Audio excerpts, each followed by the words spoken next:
For context, she's referencing Natalia Hernandez, and if you're not familiar with who that is, this is Natalia. And if you've been following me for more than a couple of days, you've probably seen me talk about her books, you've probably seen me talk about her platform, or seen us stitch or duet each other's videos. I ride hard for Natalia, and that is because I think she is a next level author. In the last year, she not only released her debut fantasy, but then she released the sequel, and then she released the first book in another series. And for those of you that have been writing with her from day one, like I have, you know that her writing has only gotten better and better and better, and I anticipate that that's going to be a trajectory that she continues. So when I tell you that I truly believe Natalia is going to be one of those writers that this generation clings to, I mean that. And why am I telling you all this? Well, because Natalia has spent the last week in London, and if you've done any international travel, you know that that costs real money. And she is currently on a 10-hour flight back to the States. And I thought it would be cool if maybe she landed to a sold-out store and a replenished bank account.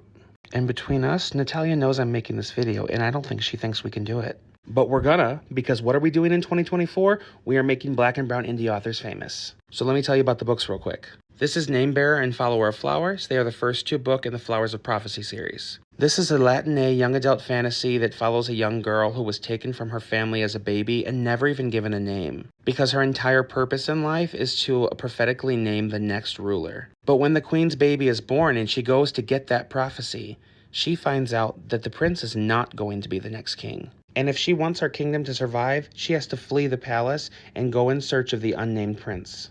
This is a high-stakes fantasy with lots of magic, lots of fighting. There is an elite sect of warrior women. There are magicians and sorcerers. It is unapologetically Latinx with Black and other brown representation. There is queer representation, both Sapphic and MLM. And overall, it is just a good time. This is the first book in a romantasy series. It is a standalone, but it will be connected to the other books in the series. This is a Peruvian mythology story, and it follows a girl with the rare ability to speak with animals, and after being exploited by her father for all of her childhood, she leaves home and moves to a new place and decides not to tell anyone about her gift. Until she meets a kind-hearted and attractive veterinarian who needs her help to save a mythical Amaru. This one is cute, whimsical, romantic, a little spicy, and it's low stakes, but it is so much fun. I enjoyed all three of these books immensely, and I could not recommend them more. But if that's not enough, let me also tell you this. Because Natalia knows I'm making this video and she doesn't think we can sell her out, she told me that if we do, she's gonna buy me something nice. And I'm gonna need that to happen because Daddy likes nice things. So here's what I need you to do. Use my links to buy at least one of her books, and then in the comments, let me know what I want. Do I want like one of my favorite special editions, or do I want like a gift card so that I can splurge on myself? What do you think?